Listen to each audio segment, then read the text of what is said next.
Dictation start होगा 5 second बाद।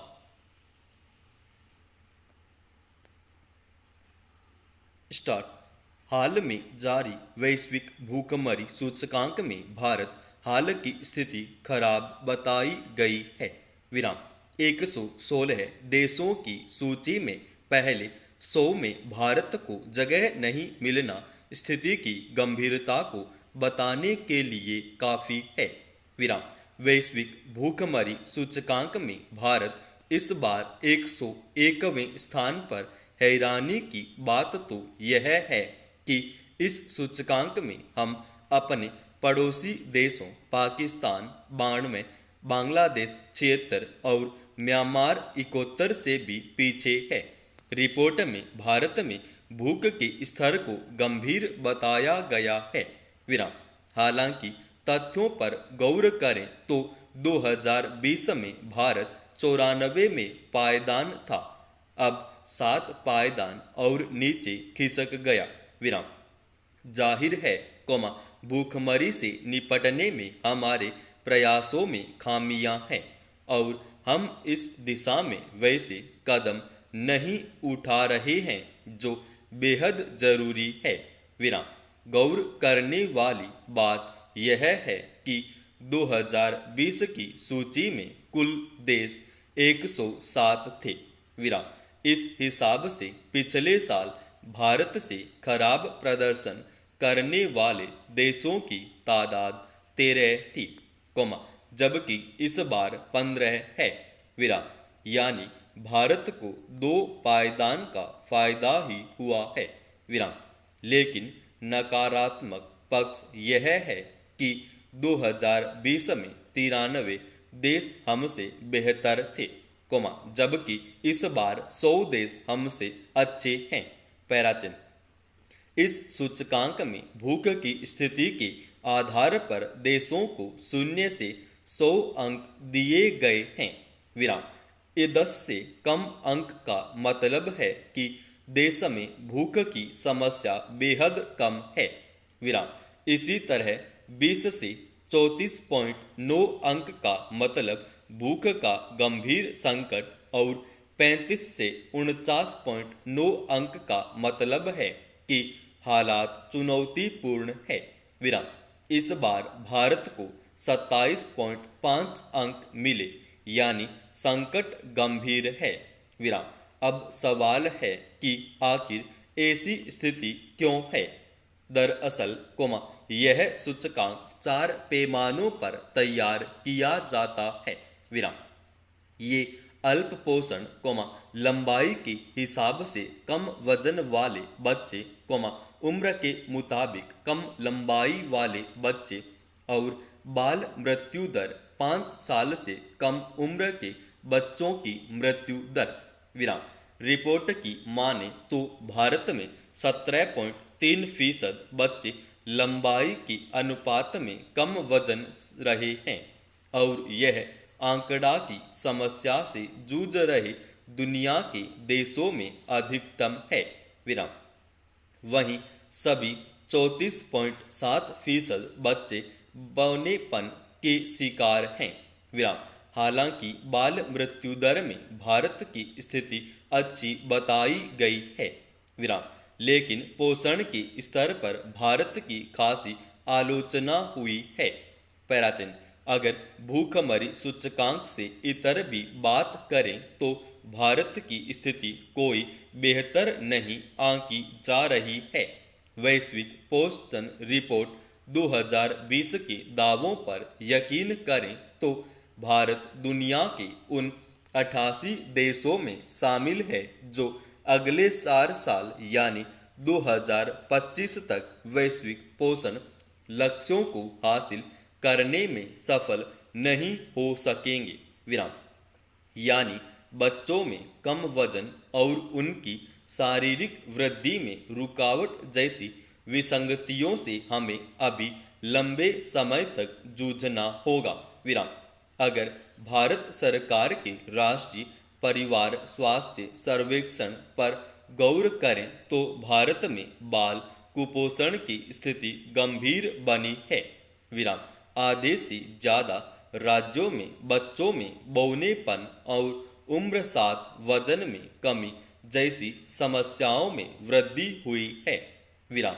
हैरानी की बात यह है कि यह समस्या गुजरात, महाराष्ट्र, पश्चिम बंगाल, तेलंगाना, असम और केरल जैसे राज्यों में है। विराम। जाहिर है, सरकारें बच्चों को जरूरत के मुताबिक पौष्टिक आहार मुहैया करा पाने में नाकाम रही हैं। विराम। यह विडंबना ही है कि हम खाद्यान्न और दुग्ध उत्पादन में शिखर पर खड़े हैं, सरकारी गोदामों में अनाज सड़ रहा है, फिर भी दुनिया की सबसे ज्यादा कुपोषित बच्चे भारत में है। विराम। हालांकि बच्चों में कुपोषण की समस्या से निपटने के लिए स्कूलों में मध्याह्न और पोषण माह जैसी कोशिशें देखने को मिली हैं। विराम। अब मध्याह्न भोजन योजना का नाम बदलकर प्रधानमंत्री पोषण शक्ति निर्माण पीएम पोषण रखने जैसी कवायद कुपोषण से निपटने के लिए सरकार की छटपटाहट की तस्दीक करती हैं। विराम। भूखमरी जैसे सूचकांकों में पिछड़ने पर अपनी नाकामी छिपाने के लिए सरकारों में अक्सर बढ़ती आबादी को दोष देकर पल्ला झाड़ लेने की प्रवृत्ति देखी जाती है। विराम। वैसे भी देश की कई समस्याओं का ठीकरा बढ़ती जनसंख्या पर फोड़ दिया जाता है। विराम। लेकिन इस भूखमरी सूचकांक ने इस सभी बेबुनियादी दावों की पोल खोल दी है। विराम। अभी भारत की आबादी करीब 1 अरब 35 करोड़ है, जबकि चीन की आबादी करीब 1 अरब 41 करोड़। विराम। मगर दुनिया की सबसे बड़ी आबादी वाला देश इस सूचकांक में सबसे बेहतर प्रदर्शन करने वाले मुल्कों की जमात में शामिल है। विराम। चीन को शीर्ष 18 देशों में जगह मिली है। विराम। लेकिन चिंता की बात है कि भारत नीचे से 18 देशों में शामिल है। विराम। पैराचिन। भारत में भूख की गंभीर स्थिति के पीछे वजह कल्याण योजनाओं में व्याप्त भ्रष्टाचार और खानापूर्ति जैसी दिक्कतें हैं। विराम। 2018 में शिक्षा मंत्रालय तत्कालीन मानव संसाधन विकास मंत्रालय पता चला कि बिहार और उत्तर प्रदेश में लगभग आधे बच्चों को मध्याह्न भोजन नहीं मिल पाता है। विराम। बिहार में प्राथमिक स्तर पर 39% और उच्च प्राथमिक स्कूलों में 44%, जबकि उत्तर प्रदेश में क्रमशः 41 और 47% बच्चे मध्याह्न भोजन से वंचित रह रहे हैं। विराम। राष्ट्रीय स्तर पर भी लगभग आधे बच्चों को मध्याह्न भोजन नसीब नहीं होने की बात कही गई। पैराचिन।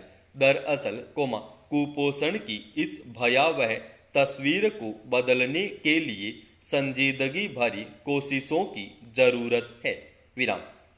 मसलन ICDS पोषण, PDS आहार, मनरेगा रोजगार आदि योजनाओं पर ठोस तरीके से अमल की जरूरत है। विराम। कुपोषण एक जटिल समस्या है और इसका सीधा संबंध कुपोषित बच्चों के परिवारों की आजीविका से भी है। विराम।